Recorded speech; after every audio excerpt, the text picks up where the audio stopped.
3월 12일 수요일 하나님께서 우리에게 주시는 말씀은 요한복음 20장 11절에서 23절 말씀입니다. 제가 봉독해 드리겠습니다. 마리아는 무덤 밖에 서서 울고 있더니 울면서 구부려 무덤 안을 들여다보니 흰옷 입은 두 천사가 예수의 시체 누였던 곳에 하나는 머리편에 하나는 발편에 앉았더라. 천사들이 이르되 여자여 어찌하여 우느냐 이르되 사람들이 내 주님을 옮겨다가 어디에 두었는지 내가 알지 못함이니이다. 이 말을 하고 뒤로 돌이켜 예수께서 서 계신 것을 보았으나 예수이신 줄은 알지 못하더라. 예수께서 이르시되 여자여 어찌하여 울며 누구를 찾느냐 하시니 마리아는 그가 동산지기인 줄 알고 이르되 주여 당신이 옮겼거든 어디 두었는지 내게 이르소서. 그리하면 내가 가져가리이다. 예수께서 마리아야 하시거늘 마리아가 돌이켜 히브리 말로 라보니 하니 이는 선생님이라는 말이라. 예수께서 이르시되 나를 붙들지 말라. 내가 아직 아버지께로 올라가지 아니하였노라. 너는 내 형제들에게 가서 이르되 내가 내 아버지 곧 너희 아버지 내 하나님 곧 너희 하나님께로 올라간다 하라 하시니 막달라 마리아가 가서 제자들에게 내가 주를 보았다 하고 또 주께서 자기에게 이렇게 말씀하셨다 이르니라. 이날 곧 안식 후 첫날 저녁 때에 제자들이 유대인들을 두려워하여 모인 곳에 문들을 닫았더니 예수께서 오사 가운데 서서 이르시되 너희에게 평강이 있을지어다. 이 말씀을 하시고 손과 옆구리를 보이시니 제자들이 주를 보고 기뻐하더라. 예수께서 또 이르시되 너희에게 평강이 있을지어다. 아버지께서 나를 보내신 것 같이 나도 너희를 보내노라. 이 말씀을 하시고 그들을 향하사 숨을 내쉬며 이르시되 성령을 받으라. 너희가 누구의 죄든지 사하면 사하여질 것이요 누구의 죄든지 그대로 두면 그대로 있으리라 하시니라. 아멘. 먼저 본문을 살펴보도록 하겠습니다. 11절 말씀을 보면 무덤 밖에 서서 울고 있더니라는 원어를 보면 과거 완료로 무덤 앞에 계속 서 있었음을 보여줍니다. 계속 울고 있는 모습을 생생하게 묘사하고 있습니다. 울고의 원어를 보면 단순히 우는 것이 아니라 통곡하고 애곡하는 것을 의미합니다. 이는 마리아의 깊은 비통함과 절망감을 보여줍니다. 13절 말씀을 보면 옮겨다가 어디 두었는지 내가 알지 못함이니이다 라고 나와 있는데요. 이것은 마리아가 예수님의 시신을 누군가 이미 옮겼다고 생각했음을 말해주고 있습니다. 마리아는 예수님을 주로 고백하면서도 부활을 생각지도 못하고 있었던 것입니다. 14절 예수께서 서 계신 것을 보았으니 알지 못하더라. 이것의 원어를 보면 마리아가 예수님을 보고 있는 상황을 현장감 있게 전달합니다. 예수님이 그곳에 함께 서 계셨음을 말해줍니다. 예수님을 보고도 알아채지 못한 상태를 표현합니다. 이는 부활의 실체를 깨닫지 못하는 인간의 한계를 드러내고 있습니다. 16절 말씀, 내가 아직 아버지께로 올라가지 아니하였노라 라는 말씀은 승천 이전에 이 땅에서 해야 할 사명이 남아있음을 말씀하신 것입니다.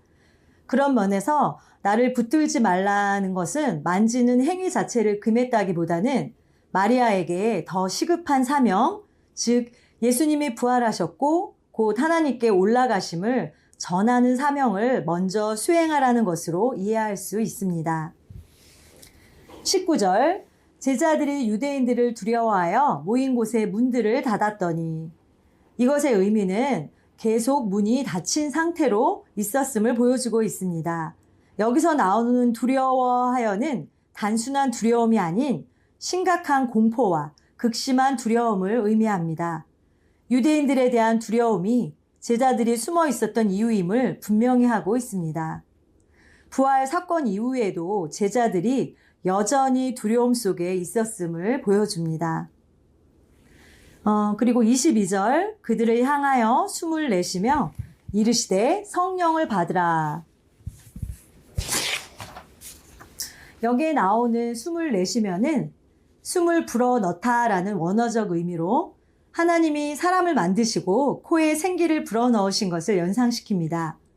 또한 성령을 받으라는 강력한 명령형으로 나타나고 있음을 보여주고 있습니다.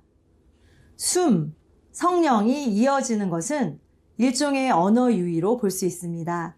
창세기의 생명 창조와 연결되어 새로운 영적 생명의 시작을 상징적으로 보여줍니다.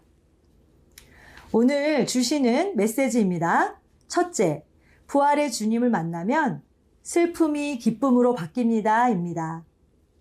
부활을 믿는 우리는 절망과 고통 속에서도 예수님을 바라보며 소망을 가질 수 있습니다. 본문의 마리아는 부활하신 예수님이 그녀 곁에 서 계셨음에도 불구하고 이를 알지 못해 슬픔에 빠져 있었던 것입니다. 마리아가 뒤돌아섰을 때 예수님을 보았지만 알아보지 못했습니다. 마리아는 그분을 동산지기로 오해하고 예수님의 시신을 어디로 옮겼는지 묻습니다. 예수님이 마리아야 라고 부르셨고 그녀는 그제야 예수님을 알아보고 라보니 선생님이라고 부르며 기뻐했습니다.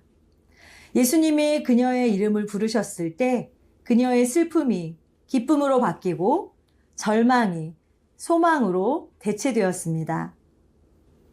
주님은 지금도 우리 곁에 계시며 우리의 이름을 부르십니다. 그 음성에 응답할 때 우리는 참된 위로와 기쁨을 누릴 수 있습니다. 목자가 양의 이름을 부르자 양인 마리아가 목자의 음성을 알아들은 것입니다. 예수님의 부활이 없었다면 우리 그리스도인들에게도 산 소망이 없었을 것입니다.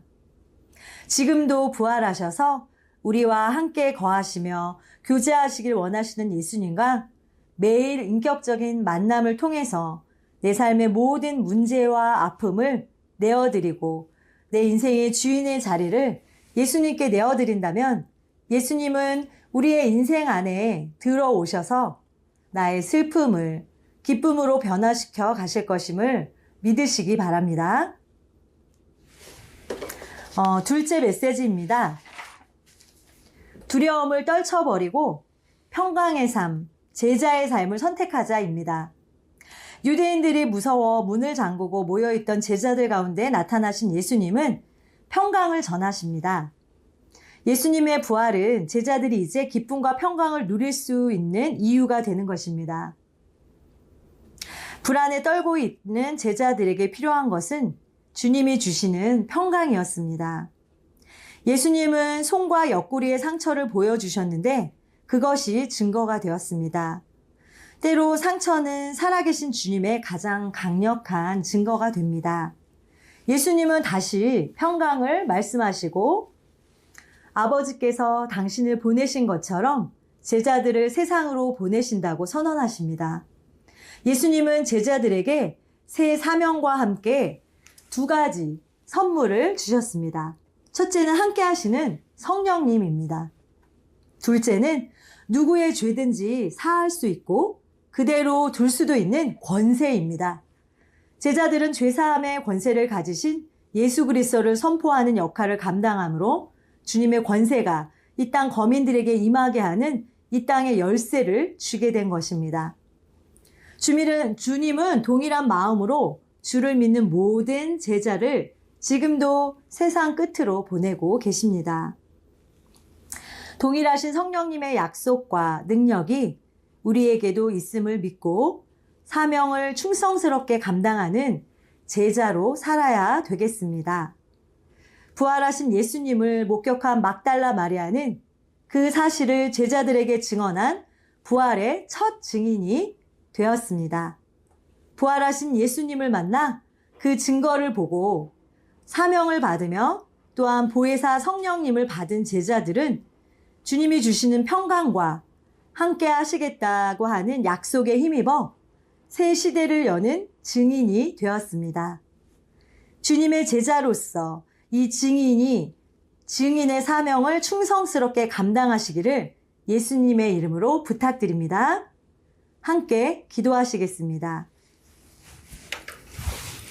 사랑이 많으신 하나님 아버지, 상실과 아픔 속에서 절망 속에서 살아가는 이 시대의 많은 우리 성도들을 하나님께서 말씀을 통해서 먹여주시고 온전한 은혜로 인도하여 주시옵소서. 주님이 언제나 함께 하시고 부활의 주님이 우리 곁에 서 계신다는 것이 얼마나 큰 위로와 아버지 하나님 평강이 되는지 모릅니다. 아버지 하나님, 오늘도 우리에게 잘못한 사람들을 용서하는 삶을 살게 도와주시고 특별히 우리의 삶 가운데 아름다운 성령의 열매가 맺혀질 수 있도록 인도하여 주시옵소서.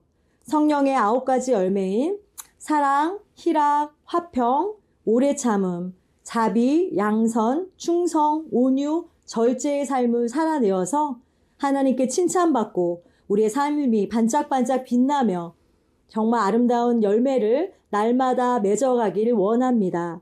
연약한 우리들의 인생에 찾아오셔서 우리를 날마다 먹여주시고 손잡아 인도하여 주시옵소서. 또한 저희들에게 정말 하나님의 자녀가 되는 권세를 주셨사오니 하나님의 자녀된 직분을 잘 감당케 하시고 세상 끝까지 나아가 우리 사랑하는 가족들, 친구들, 이웃들, 모든 사람들에게 예수님의 귀한 복음의 소식을 전하는 제자의 삶을 살아갈 수 있도록 인도하여 주시고 함께하여 주시옵소서. 오늘 하루의 삶도 온전히 하나님 손에 의탁을 드리오며 귀하신 예수 그리스도의 이름으로 기도하옵나이다. 아멘.